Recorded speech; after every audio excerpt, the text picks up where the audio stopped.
Bütün erməni faciəsinin səbəbkarı elə kilsədir. Kilsə zərərsizləşsə, bir dini ocağa çevrilsə, ancaq dinlə məşğul olsa, layiq olmasalar da erməni xalqı da xoşbəxt olar, bir dövləti də bir dövlət formasını alar.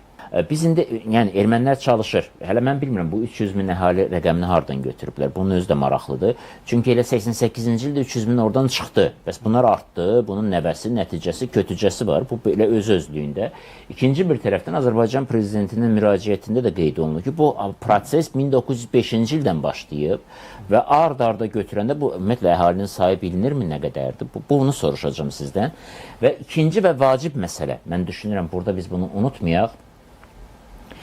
Buradan könüllü şəkildə gedən ermənilərin heç biri nə bura qayıtmaq istəyir, nə də ki Ermənistanda yaşamaq istəmirlər. Bunu zaman-zaman göstərirlər, indi də göstərirlər. O Hadrutdan bir mer var, hər gün çıxıb mitinq edir. Onun ən böyük həyatda arzusu Fransada gedib yaşamaqdır. Qafar müəllim onu izləyir, yəqin görübdür. Hadrut şəhərinin bir müddət meri olubdur. Hər gün Fransa səfirliyinin qabağındadır. Evi yox, eşiyi yox. O nə Hadruta qayıtmaq istəyir, nə Ermənistanda qalmaq istəyir. Bu bir reallıqdır. Amma burada oturan adamlar, bunun içində alimi, ziyalısı, yəni hər cür peşənin sahibləri yığılıb iclas edib, özdə sivil qaydada öz qaydışlarını təsbit edilir. Bugünə qədər siz Qarabağdan, nə bilim, oradan, buradan indi müxtəlif cəmiyyətlər açıblar, falan ediblər. Hansınınsa belə bir sivil tədbir keçirdib qaydış hüququnu ortalığa qoyduğunu görübsünüz. İstəmirlər axı bunu. Əsla. Biz onlara biz onlara deyək ki, qayıdış hüququnuz var. İstəmirlər, o hüquqdan istifadə etmək istəmirlər. Onlar Fransaya getmək hüququnu istəyirlər. Qırmızı körpünün açılışını elədilər təmirdən sonra. Təmir deməyək, saxtalaşdırılandan sonra. Yəni Zalxanın dövründə tikilmiş körpünü, nə bilim, hansısa güya pilavçı kimsə erməni bir nəfər tapıblar, güya plov bişiribdi. O orada körpü açıb, nə ilə açıbdı, pulu hardan alıbdı, pilavçının pulu nə gəzirdi, erməni niyə gəlsin orada körpü açsın, neysə, bu öz-özlüyündə. Bütün onun görkəmini dəyişib bir erməni abidəsi kimi elədilər və Paşinyan da orada belə yüksək səviyyədə bunun açılışında iştirak etdi. Yəni, bugünün özündə belə mədəniyyət abidələrimizin saxtalaşdırılması prosesi gedirsə, bizim izimizin silinməsi gedirsə, bizim qayıdış hüququmuzun tanınması üçün doğrudanmı bunlar nəsə edəcəklər? Mən anlayıram, biz sülhpərvərik və biz sülh məqamı ilə bu məsələnin həllini istəyirik. Amma bu qarşı tərəf deyəsən sülhü ümumiyyətlə başa düşmür. Heç bir şəkildə başa düşmür. Biz bunu gördük. Bu 30 neçə ildə gördük. O məni ən çox düşündürür ki, bizim ərazi iddiamız yoxdur. Biz hansı yerə ərazi iddia edəyək? Qərbi Azərbaycanın elə bir kvadrat millimetri var ki, o Azərbaycanlıların olmasın. Onlar, misal üçün, indi özləri üçün uydurublar ki, Qarabağda yaşayıblar və s. Mən bayaq dediyim ki, məhəllədə, kompakt halda. Axı, bizim ora hər yeri bizimdir. Harasını tələb eləyək? Bütövlükdə tələb eləyə bilərik. İndi ermənilər də yaşamaq istəyirsə, birgə yaşayışın mən formasını belə gördüm və mənim fikrimdir bu, icmanın fikri deyil. İcma daha sülhpərvərdir, daha humanist yanaşır ermənilərin indiki dövlət qurmaq arzularına, istəklərinə mən anlayıram, amma yəni başqa yol yoxdur sadəcə olaraq. Mən düşünürəm ki, birgə yaşayışdan və yaxud onların Türk dünyasının inteqrasiyasından gedirsə, yeni Ermənistandan gedirsə, 4-cü Respublikadan gedirsə söhbət, onlar qayıtmalıdırlar. 2-ci Respublikanın dövründə olan bir ənənə var idi, hansını ki, sonra özləri dağıtdılar. Azərbaycan və erməni xalqlarının bərabər yaşayış, hakimiyyətdə idarə olunmasında iştirakı və təkcə hakimiyyət məsələsi deyil, bütün mədəni və digər hüquqlarının tanınması. Bu qırmızı körpünü mən elə belə atmadım bu sözü ortalığa, çünki bu günlərdə bu hadisənin belə təmtəraqlı qeyd olunması da təsadüfi deyil. Əgər həqiqətən də, mən bir daha deyirəm, erməni hansısa bir usta gedib, cəsarəti çatıbdırsa, İrəvan xanlığının düz sarayın yanında, qala divarlarının yanında körpü tikir. Bu xanın icazəsi olmadan kim gəlib orada körpü tikə bilərdi? Yaxşı, tutaq ki, bu baş veribdir. Biz eşitmişik, bilmişik və görmüşük ki, hansısa bir xalq ora köçəndə birinci dini məbəd tikir. Necə olur? Bu körpü orada mövcud olan və yaxud da tarixə salınmış erməni kilsələrindən daha qədimdir. Çünki erməni kilsəsi, Qafqazda ən qədim erməni kilsəsi 1861-ci ildə Bakıda tikilib. Ermənistan ərazisində, Respublikası ərazisində erməni kilsəsinin tikilməsi çox sonraki dövrlərə aiddir. İllah da ki, İrəvanda Subsarkis tikilmişdi 50-ci illərdə. Sovet hakimiyyəti biraz kilsəni yumuşaldanda, Ermənistan əleyhinə kampaniya başlayanda. Və bu necə oldu? Bəli? Türkiyənin. Hətta Türkiyənin əleyhinə ki, NATO-nun üzvü olandan sonra bir kampaniya başladanda kilsəni və s. dilçətmişdi. Müfaqiq müəllim, bax bu münasibətlə necə təsəvvür edir? Siz də icmanın idarəyyətinin üzvüsünüz. Deyirsiniz, sülhpərvər olaq. Getdik, sülhpərvər olduq. Gözümüz görə bugünün özündə belə hər şey silirlər. Necə bax biz bunlarla sülhpərvər olacağıq? Qırmızı körpü sözünün mənasında qırmızı kərpişdən irəli gəlir də. Bunu hamı bilir. İndi bunlar bu cür təqdim edirlər ki, güya duf daşa görə qırmızı rəngdədir axı.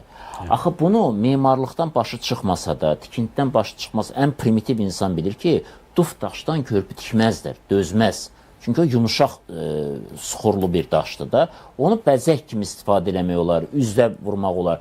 Körpünün o əsaslarını kərpişdən tikiblər. Və bu da memarlıq üslubuna görə Qazaxdakı qırmızı körpü ilə eynilik təşkil edir. Yəni bunu bu qədər primitiv şeylərdə anlatmaq, özlərini anlatsınlar, nə qədər istəyirlər, halal xoşları olsun.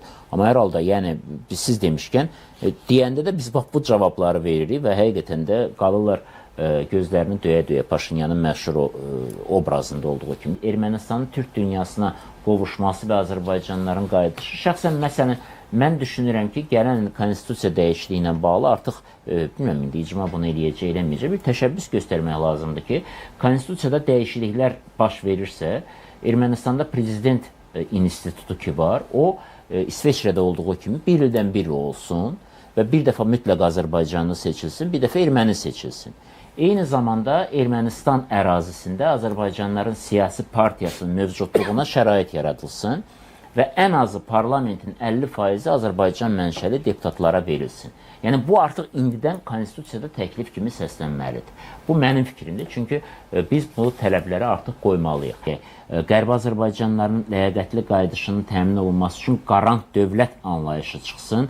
Ola bilsin ki, Ermənistan tərəfi Azərbaycanın maraqlı bir dövlət, yəni hesab etdiyi üçün onun qarant olmasının əhali tərəfindən bir mənalı qarşılanmaması, yəni Azərbaycan polisinin orada olması, Azərbaycan əskərinin orada olmasını qəbul eləməyə bilər. Amma Türkiyə bu məsələdə qarant rolunu oynaya bilərmi? Ordusu ilə mi, ya polisi ilə mi? Bilmirəm, bu necə olacaqdır proses. Onu mən deyim, bunun üçün çox ciddi bir çalışmağa da lazım deyil, beyin mərkəzli işə salmaq lazım deyil.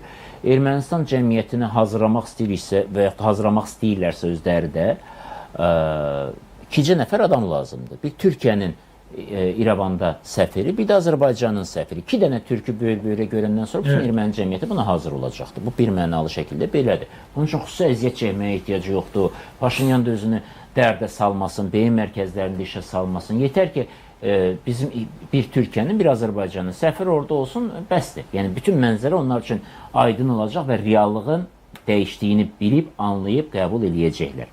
Bu başqa yolu qalmır. Çünki bütün gedən proseslər həm siyasi, həm iqtisadi, həm beynəlxalq aləmdə onu göstərir ki, Ermənistan dövlət kimi mövcud olmaq istəyirsə, beynəlxalq hüququn bu tələbini icra etməlidir və Azərbaycanlıların qayıdışını bir mənalı şəkildə qeydsiz, şərtsiz, bu dəfə şərtləri biz qoyacağıq, həll etməlidir, çünki bunun başqa bir yolu yoxdur. İndi bunu seçkidən əvvəl eləyəcək, sonra eləyəcək, mən bilmirəm, amma yeni konstitusiya qəbul olunana qədər Paşinyanın Qərbi Azərbaycan icmasının rəhbərliyi ilə görüşüb, onun da Qərbi Azərbaycanlılar da Ermənistanın yeni konstitusiyasının tərtib olunmasında iştirak eləməlidir. Mən belə düşünürəm. Çünki başqa bir, yenidən bir də təzədən referendum eləyəcəklər. Deyəcəklər, sonra pulumuz yoxdur, bunun pulunu da siz verin.